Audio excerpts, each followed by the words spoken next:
নেশারি মতো নেমে আসে ঝিরি ঝিরি কত রং বাহারি সব যায় রে ছাপিয়ে ফোটে হাসি হাসি মুখে মুখে যেন ভরসা ভরসা জাগে বুকে যারে যারে যা তোরা দৌড়ে যা গারে গারে গা আজ আনাচে কানাচে আলো মেখেছে সবাই আয় আয় আরে তোরা আয় আয় শিখবি ওরা দিন এসেছে রাত মোড়া। নমস্কার, দৈনিক সংবাদ অনলাইনে আপনাদের স্বাগত জানাই। আপনাদের সঙ্গে আমি সুমিত। আর আমাদের দৈনিক সংবাদ অনলাইনে আজ বিশেষ অতিথি কে তার পরিচয়টা বোধহয় আমাকে আর দিতে হবে না, আপনারা সকলেই বুঝতে পারছেন। তাও বলছি, সঙ্গীত শিল্পী অন্বেষা দত্তগুপ্ত। তবে তার সঙ্গে কথা বলার আগে আমি একটু বলে নিই যে তার যে কাজের পরিধি এখন কিন্তু আর টলিউড আর বলিউডের মধ্যে সীমাবদ্ধ নেই। দক্ষিণী ইন্ডাস্ট্রিতেও তিনি কিন্তু সমান তালে কাজ করে যাচ্ছেন। বলা চলে আমাদের সকলের গর্ব অন্বেষা। অন্বেষা, তোমাকে স্বাগত জানাই। আচ্ছা, আমি যেটা শুরুতেই একটু জানতে চাইবো যে তুমি তো অনেক মানে খুব ছোটতেই আর কি একটা বিরাট ডেবিউ পেয়েছিলে, একটা বিরাট সুযোগ। তো সেই দিনের অনুভূতিটা একটু শেয়ার করবে? এখন আমার শুরুটা হয়েছিল রিয়ালিটি শোর মাধ্যমে, সেখান থেকে সকলে জানতে পারে এবং ইন্ডাস্ট্রির সবাইও সব সুরকার গীতিকাররা আমার ব্যাপারে জানতে পারে, কারণ টিভিটা তো আমাদের দেশে এবং সারা পৃথিবীতেই টেলিভিশনটা একটা বড় মাধ্যম। তো সেখান থেকে ফেম এবং পরিচিতি যাবতীয় পাওয়া। তো এটা যেই সূত্রে বললাম যে আমি যখন প্রথম জানতে পেরেছিলাম, ওটাও ওরকম একটা মঞ্চেই অ্যানাউন্স হয়েছিল যে এরকম একটা ছবি তৈরি হচ্ছে এবং আমাদের পার্মানেন্ট যারা জাজেস প্যানেলে ছিলেন তার মধ্যে প্রীতম দা ছিলেন। তো প্রীতম দা তখন ওখানেই অ্যানাউন্স করেছিলেন যে উনি আমাদের হিন্দি ফিল্মে মানে বলিউডে প্রথম আমার ব্রেক থ্রু দেবেন এবং আমার ডেবিউ গানটা ওনার হাত ধরেই হয়। তারপরে হি কেপ্ট হিজ প্রমিস। তো গোলমাল রিটার্নস, রোহিত শেট্টির গোলমাল রিটার্নস ছবিতে প্রথম আমার হিন্দি ছবিতে গান গাওয়ার সুযোগ হয়, যেটা তখন একটা 13-14 বছরের মেয়ের জন্য একটা মানে বিরাট স্বপ্নের মতো। মানে ওটা, কারণ আমি তো আমাকে তো বাচ্চাদের গান গাইতে ডাকিনি, আমাকে তো নায়িকাদের জন্য গাইতে ডেকেছিল। তো তখন আমি ভেবে পাচ্ছি না যে এটা কি করে সম্ভব। মানে আমার কাছে একটা মানে আকাশের চাঁদ পাওয়ার মতো ব্যাপার, কারণ ছোটবেলা থেকেই আমরা যারা ভারতবর্ষে কমার্শিয়াল মিউজিক গান বাজনা শুনে, ছবির গান বাজনা শুনে বড় হয়েছি। আমাদের তো হিন্দি ছবির যা পুরোনো গানও হয়ে গেছে, যেসব গান কম্পোজাররা রেখে গেছেন ছবির গান হিসেবে, সেইগুলো তো গোল্ড মাইন বলা যেতে পারে। তো সেই কারণে ছবির গান গাওয়ার এবং পর্দায় একজন নায়িকা রয়েছেন সুন্দরী, তার তার পেছনে আমার কণ্ঠটা আসছে, এই জিনিসটার একটা ছোটবেলা থেকে ফ্যাসিনেশন ছিল। তো যেটাকে আমরা প্লেব্যাক বলে থাকি এখানে।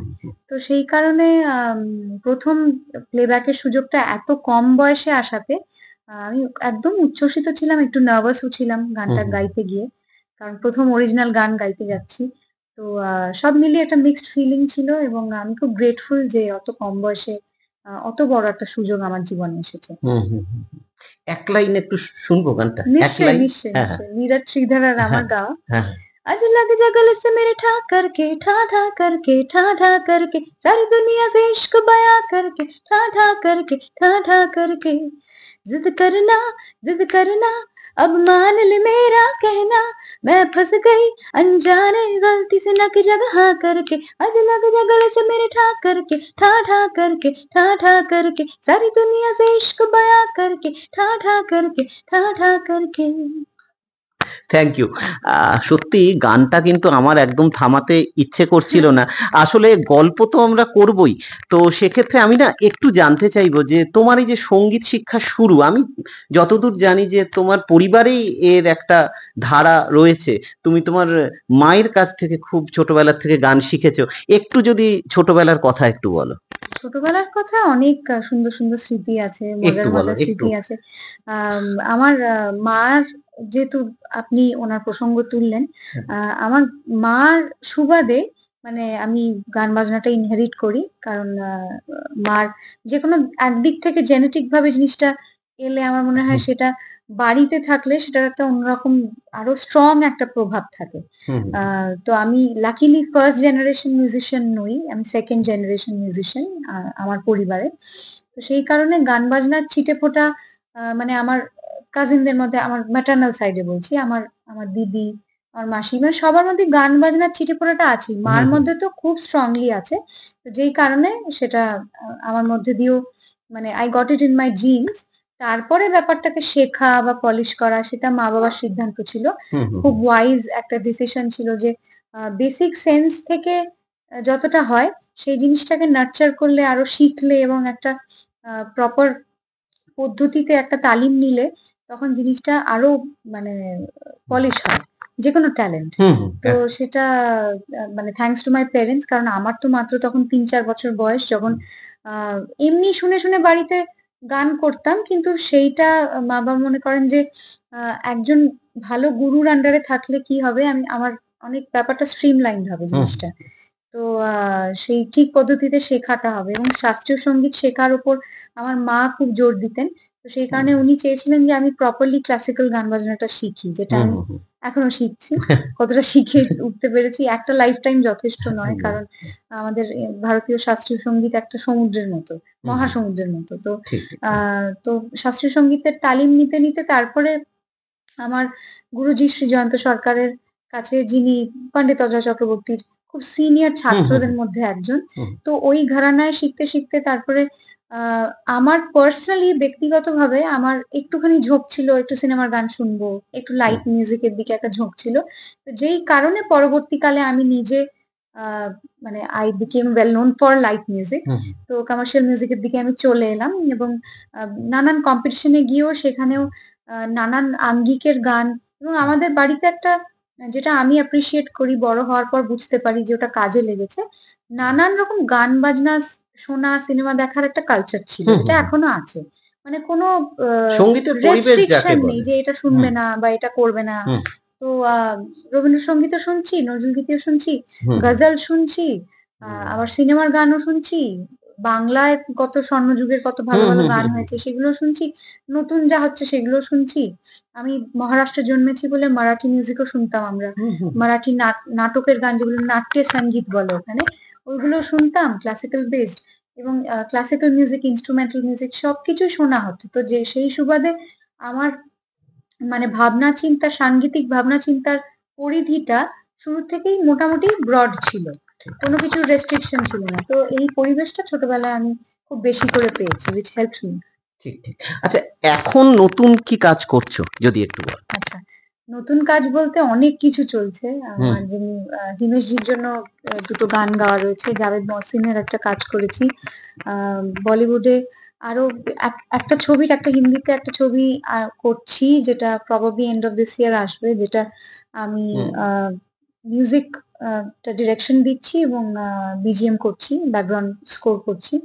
আম তো এর আগে আমার মিউজিক ডিরেক্টর হিসেবে এর আগে ৩ টে ছবি করার অভিজ্ঞতা হয়েছে। হুম, তো হুম, এটা ১ম হিন্দি ছবি। তো রিজিওনাল ছবি করেছি এর আগে মারাঠিতে, বাংলায়। হুম, হুম, হুম, কিন্তু ১ম হিন্দি ছবি, তো ওটা একটা আমার জন্য খুব স্পেশাল রিলিজ। না হলে প্লেব্যাক এ তো এত বছর ধরে কম্পোজাররা নানান আ ভাষায় আমাকে গান দিচ্ছেন। আ মানে আমার খুব সৌভাগ্য। সাউথেও কিছু ভালো, তেলেগুতে রিলিজেস আছে। হুম, হুম, হুম, আ বাংলার কথায় আসি, বাংলাটা আমার মাতৃভাষা একদম। এবং এখানে এত মানে আমি খুব লাকি যে এই মাটিতে আমি বড় হয়েছি এবং আমি বাঙালি হিসেবে খুব গর্ববোধ করি।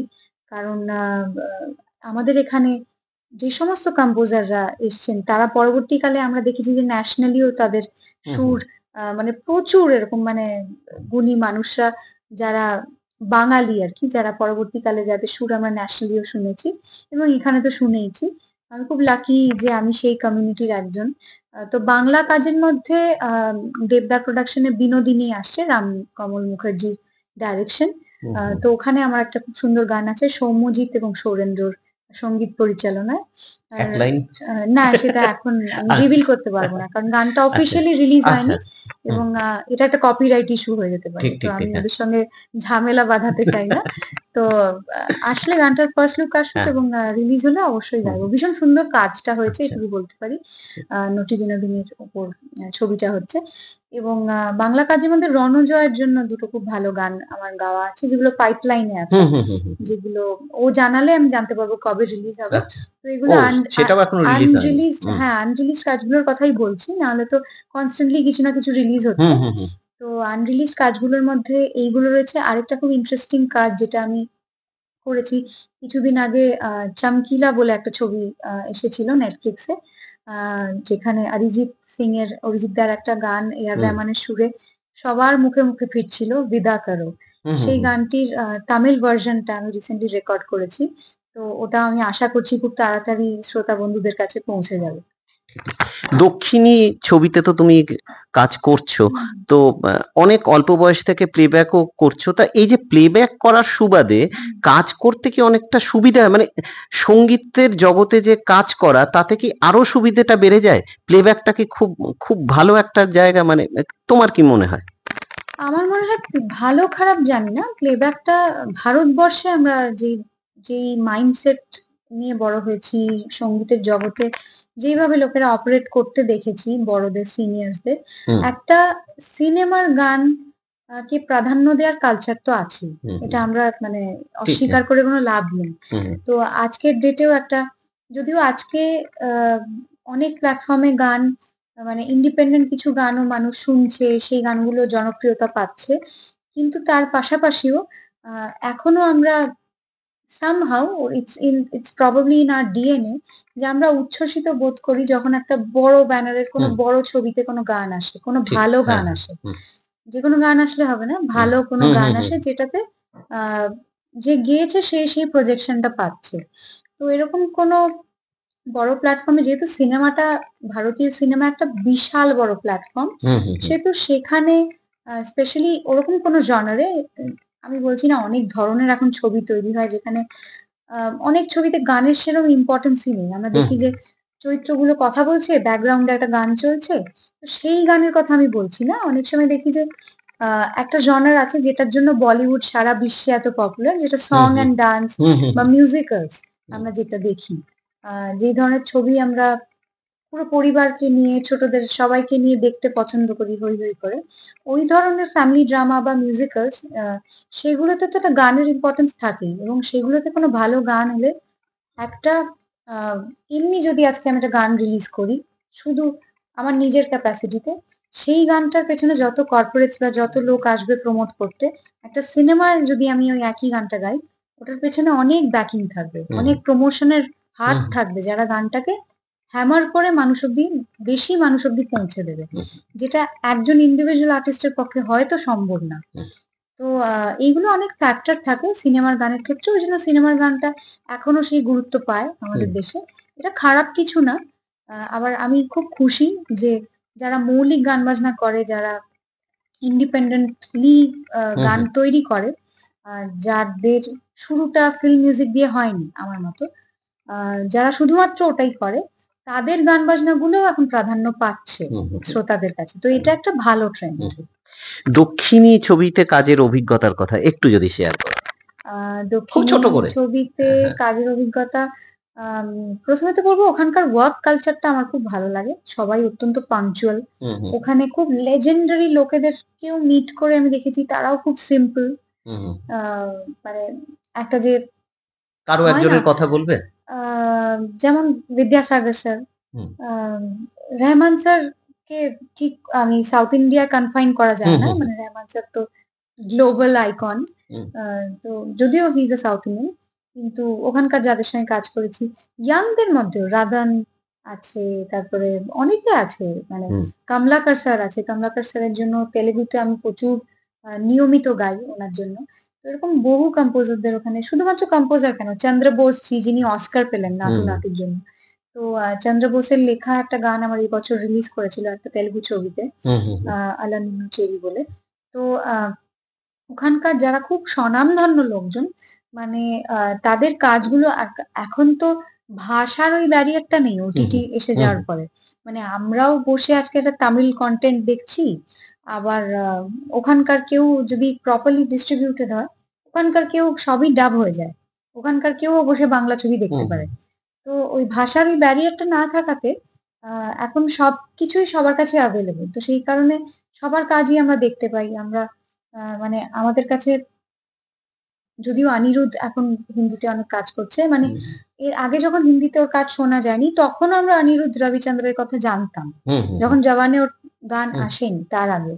মানে সবার কাছেই সবার কাজ এভেইলেবল। তো সেই কারণে আমার মনে হয় যে এটা একটা ভালো কালচার এবং সাউথের আ সিনেমা যে কতটা লার্জার দ্যান লাইফ, সাউথের মিউজিকের কালচারটা আ ভীষণ রিচ। ওরা একটা নিজেদের কি বলবো যে ইন্ডিয়াননেস যে হুম, হুম, একটা হুম, সুরের ইন্ডিয়াননেস থাকে সেই জিনিসটাকে রিটেন করেছে।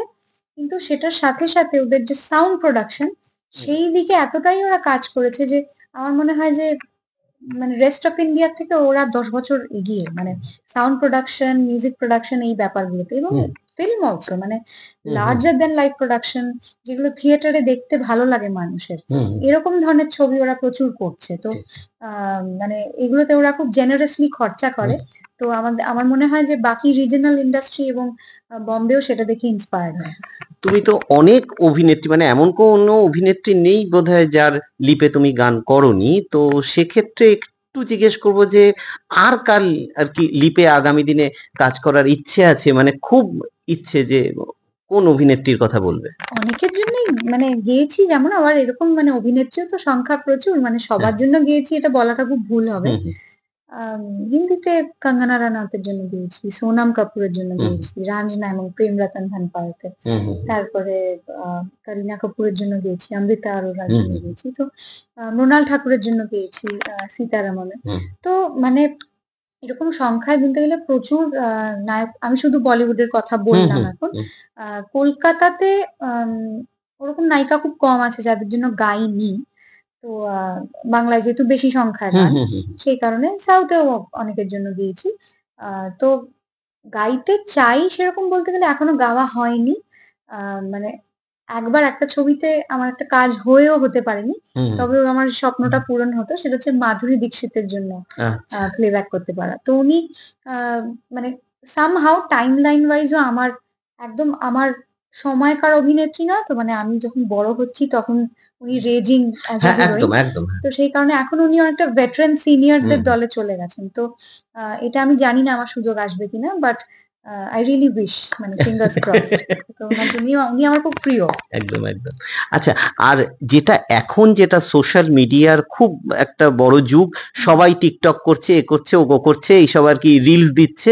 তো সেখানে দর্শকদের সঙ্গে টাচে থাকতে একটু যদি বলেন? আমিও দিই, রিলস দিই। মানে বাকিরা যেই পরিমাণ দেয় অতটা দেওয়া আমার পক্ষে সম্ভব হয় না। কারণ হুম, আমি একটু সোশ্যাল মিডিয়ার ব্যাপারে একটুখানি আলসে। হুম, তবুও এখন আমার অ্যাক্টিভিটি আগের তুলনায় অনেক বেড়েছে হুম, বলে হুম, আমি মনে করি। এট লিস্ট সেটা ভাবতে আমার ভালো লাগে যে বেড়েছে। হুম, এবং সবাইও বলছে আমি এখন মোটামুটি অ্যাক্টিভ।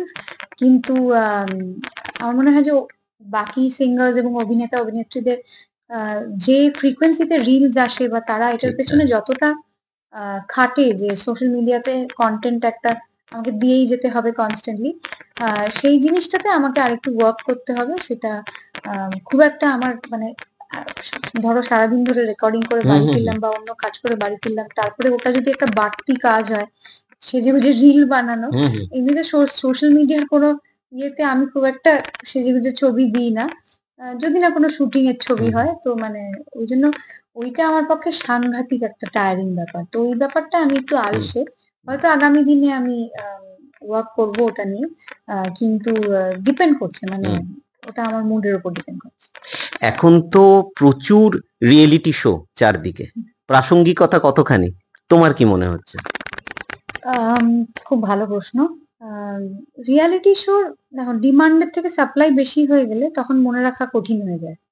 মানে ধরো খাওয়ার লোকের থেকে যদি আম মানে খাবার সাপ্লাই করার লোক বেশি থাকে বা রেস্টুরেন্টস বেশি থাকে, তখন কটাতে লোকেরা যাবে? হুম, মানে এটা এই ক্ষেত্রে প্রযোজ্য নয়। মানে রেস্টুরেন্টস এর ক্ষেত্রে প্রযোজ্য নয়। আমি একটা ভুল এক্সাম্পল দিলাম। কিন্তু মানে ক্রিয়েটিভ কিছু বা যেকোনো ওয়ার্ক অফ আর্ট কনজাম্পশন এর ক্ষেত্রে আমার মনে হয় যে আম সবসময় লেস ইস মোর। কারণ আমি যখন এসেছিলাম লাকিলি ওটা একটা রিয়ালিটি শোর ভালো সময় ছিল। যখন লোকে যেটা দেখতো সেটাতে পুরো মন দিয়ে দেখতো। হুম, হুম, হুম। এখন একটা স্ন্যাকিং পিরিয়ড চলছে। মানে এটাও দেখছে, আবার বাচ্চা কোনো বাড়িতে থাকলে সে আবার 30 সেকেন্ডের একটা রিল দেখে নিল। আবার ওটা দেখতে, দেখতে হয়তো কিছু একটা ভালো গান হচ্ছে সেটা একটু শুনলো। মানে কোনোটাতেই এত কিছু আছে চারিদিকে ডিস্ট্রাকশন, কোনটাতে পুরোপুরি মন দেবে তুমি? মন দেওয়ার উপায় নেই তো। মানে এটা মানে হয়ে গেছে, এখন টেকনোলজির যুগে এরকম হয়ে গেছে। We are living in a digital Ira, যেটার প্রোস এন্ড কনস আছে। তো এটা কনস এর মধ্যে পড়ে। তো রিয়ালিটি শোর ক্ষেত্রে আমি এটাই বলবো, ভালো ট্যালেন্টেড প্রতিভাবান ছেলেমেয়েরা এখনো আসছে। এরকম কোনো ব্যাপার না। কিন্তু সংখ্যায় শোজ এত বেশি না যে হয়তো রেজিস্টার করাটা একটু ডিফিকাল্ট। হুম, মানে হুম, যতক্ষণ না তারা গিয়ে স্টুডিওতে একটা নিজস্ব গান করছে, হুম, তারা তো সেই অন্য সিঙ্গারদের কাভার্স গেয়েই আম মানে আজকে আমার কাছেও আমারও আনন্দ লাগে যখন অনেক আমার কোক স্টুডিও গানটার প্রচুর কাভার্স আসে। আমার ফিল্মের গানগুলোর প্রচুর কাভার ভার্শনস আসে। রিয়ালিটি শোর ছেলেমেয়েরাই আমাকে পাঠায় বা ডিএম করে ইনস্টাগ্রামে। হুম, তো ওগুলো দেখে আমার আনন্দ হয় যে আ ওটা আমার সাফল্য বলে মনে হয় as hmm, an hmm, original artist, যে ওরা হুম, আমার হুম, গান গাইছে। ঠিক আছে। কিন্তু ওদের সাফল্যটা আসবে তখন যখন পরবর্তী প্রজন্মর ছেলেমেয়েরা বা আরো নতুন যারা তারা ওদের গান গাইবে। ঠিক তো আছে। ওদের গান গাওয়ার জন্য যেই পরিশ্রমটা বা যেই তপস্যাটা বা যেই লেগে থাকাটা, সেটা আমি জানি না। আই এম সিউর এরকম ছেলেমেয়েরা আছে যারা হুম, প্রচুর পারসিপিয়ারেন্স নিয়ে চলছে। আমি অন্তত এটা বিশ্বাস করি এবং আমার ওদের উপর পুরো ফেথ আছে যে ভবিষ্যতে আগামী দিনে আমরা ভালো ট্যালেন্টস পাবো। রিয়ালিটি শোর মঞ্চ থেকেই হয়তো পাবো, হুম, তার বাইরে থেকেও পেতে পারি। কিন্তু আমার মনে হয় যে টেলিভিশন চ্যানেলগুলো এগুলোকে যদি আরেকটু পেশেন্স এর সাথে ট্রিট করে, এটাকে শুধুমাত্র ব্যবসা হিসেবে ট্রিট না করে, তাহলে আমার মনে হয় যে সেটা যেই ট্যালেন্টরা উঠে আসছে তাদের পক্ষে ভালো হবে। ঠিক। কারণ একটা সিজন শেষ হতে না হতে তার হুম, গায়ের উপর আরেকটা সিজন এসে গেল। তো তার আগের সিজনে যারা জিতলো বা যারা একটা ছাপ ছাড়লো, তাদের গানটা তো রেজিস্টারই করতে পারলো না। আবার একগুচ্ছ ছেলে মেয়ে এসে হুম, গেল। হুম, তো এইটার কারণে আমার মনে হয় প্রচুর ভিড় হয়ে গেছে। হুম, তো একটুখানি ট্যালেন্টদেরকে সেই সময়টা দেওয়া হোক। এটা আমি বললে হবে না। এটা একটা কালেকটিভ কনসিয়াসনেস থাকতে হবে। হুম, হুম, হুম। আম যেটা আমার মনে হয় যেটা একটা বড় চেঞ্জ আনতে আমাদের সাহায্য করবে। না হলে মানে প্রতি বছর আমরা নতুন, নতুন সিজনে এক লট ছেলেমেয়েকে দেখবো। আবার চলে যাবে তারা, আবার নতুন দল আসবে একটা। তো হ্যাঁ, রেজিস্টার হবে না। একদম। আচ্ছা, একটা গানের একটা লাইন হুম, শুনতে চাইতে পারি? ওই হ্যাঁ নিশ্চয়ই। যে প্রেম রতন ধন পায়ো হ্যাঁ, হ্যাঁ সেখানে নিশ্চয়ই। Why not? Why not? একটু যদি ওই করো। গানটা শুনবেন? একটা আচ্ছা লাইন, ঠিক হ্যাঁ, আছে। এক লাইন। सुनते हैं जब प्यार हो तो दिए जल उठते हैं, तन में मन में और नयन में दिए जल उठते हैं। आजा पिया आजा तेरे ही लिए जलते दिए, बितानी तेरे साए में, जिंदगानी बितानी तेरे साए में। অসাধারণ। আচ্ছা, লাস্ট যেটা জিজ্ঞেস করব, আগামী দিনের পরিকল্পনা কি? কিভাবে এগোতে চাও? নতুন কি, কি অফার আসছে? কিভাবে কাজ করতে চাও? একটু যদি বলো। নতুন কাজের ব্যাপারে আমি ইন্টারভিউ শুরুর দিকেও হ্যাঁ, হ্যাঁ, বলেছি। শুরুতে। হ্যাঁ, তো সেইগুলো তো আছেই। সেগুলো হ্যাঁ। সবাই তোমরা শুনেছো যেগুলো আসতে চলেছে। হুম, আমার যে কটা মনে পড়লো এই মুহূর্তে আমি বললাম, মেনশন হুম, করলাম। তাছাড়া আমার সোশ্যাল মিডিয়ার সঙ্গে কানেক্টেড থাকো, এটাই বলব। যারা ফলো এই মুহূর্তে করছো না, এমনি ফলো করো, হয়তো এমনি জানো, বা ডিজিটালি ফলো করছো না, তাদেরকে বলব ডিজিটালি ফলো করো। আমার এখন সোশ্যাল মিডিয়ায় অনেকটাই অ্যাক্টিভিটি আমার বেড়েছে, যেগুলোর কারণে নতুন কিছু কাজ আসলে সঙ্গে, সঙ্গে তোমরা সেটার খোঁজ পাবে। এবং আমার পরিকল্পনা বলতে আমার ক্রিয়েটিভলি অনেক কিছুই করতে ইচ্ছে করে। কারণ মাথায় প্রচুর আইডিয়াস গিজগিজ করে। আম নতুন গান কম্পোজ করা, নিজের YouTube চ্যানেলটাকে আরো বড় জায়গায় নিয়ে যাওয়া। আমার YouTube চ্যানেল অন্বেষা অফিসিয়াল এ সাবস্ক্রাইব করো। আমি বলব নতুন, নতুন হুম, কম্পোজিশনস হুম, হুম, আসছে যেগুলো আমার নিজস্ব প্রোডাকশন। অন্য হুম, মানে ছবির গান বাদ দিয়ে আমি বলছি। নন ফিল্ম কাজের জন্য আমার চ্যানেলকে অবশ্যই সাবস্ক্রাইব করো। হুম, We are almost on the verge of reaching 1 lakh subscribers. সব সাবস্ক্রাইবারদের ধন্যবাদ হুম, জানাচ্ছি যারা আমাকে অলরেডি ফলো করছো। যারা করছো না তাদেরকে করতে বলবো। কারণ ওখানে আমার অরিজিনাল গান আমি আ প্রায়শই আপলোড করি। আ এটাই বলব। আর পরিকল্পনা বলতে অনেক নতুন ধরনের কাজের অফার আসছে যেটা নিয়ে এই মুহূর্তে আমি প্রকাশ্যে কথা বলতে পারব না। যেটা গান বাদে আরো অনেক কাজ। আচ্ছা। তো সেই কাজগুলো আরেকটু রিলিজের সামনাসামনি এলে আমি সেগুলো নিয়ে প্রকাশ্যে কথা বলতে পারবো এবং তখন আমি খুশি হই তোমাদের সবাইকে জানাবো। একদম, একদম। লাস্ট যেটা আমি সব হিন্দি গান শুনলাম। হুম, একটা বাংলা গান ২ লাইন একটা যেকোনো যা নিশ্চয়ই, ইচ্ছে। নিশ্চয়ই একদম। বাংলা ইন্টারভিউ হচ্ছে, বাংলা গান তো হ্যাঁ, হওয়াই উচিত। হ্যাঁ, আমারই কোনো গান গাই? একদম। হুম। বড় ইচ্ছে করছে ডাকতে, তার গন্ধে মেখে থাকতে, কেন সন্ধে সন্ধে নামলে সে পালায়। তাকে আটকে রাখার চেষ্টা আরো বাড়িয়ে দিচ্ছে তেষ্টা, আমি দাঁড়িয়ে দেখছি শেষটা জানলায়। বোঝে না, সে বোঝে না, বোঝে না, সে বোঝে না, বোঝে না, বোঝে না, বোঝে না, বোঝে না, বোঝে না, বোঝে না। থ্যাংক ইউ সো ধন্যবাদ। মাচ। ধন্যবাদ। আমাদের তো শেষ করতেই হবে। কি আর করা যাবে? সত্যি কথা বলতে কি আরো অনেক কথা বলার ইচ্ছে ছিল। নিশ্চয়ই আমরা আবার এরকম একটা ইন্টারভিউ করব। অন্বেষাকে আবার বলবো আমাদের চ্যানেলে আবার যদি কখনো তার সময় হয়। তাহলে আজকে এটুকুই থাক। একটা ভালো একটা সুন্দর গানের মূর্ছনায় আমরা কিন্তু আজকে শেষ করলাম আমাদের এই অনুষ্ঠান। আমার সঙ্গে ক্যামেরায় সমীর বন্দ্যোপাধ্যায় এবং অসীম মুখোপাধ্যায়। দেখতে থাকুন দৈনিক সংবাদ অনলাইন, শুধু নামই যথেষ্ট। तुझे ही रब माना है जन्मों जन्म, तुझे ही मैंने पाना है, चेहरा तेरा मेरे सामने हो, मुझसे बोले मेरी ये नजर, दुनिया दिखे मुझे सारी तुझे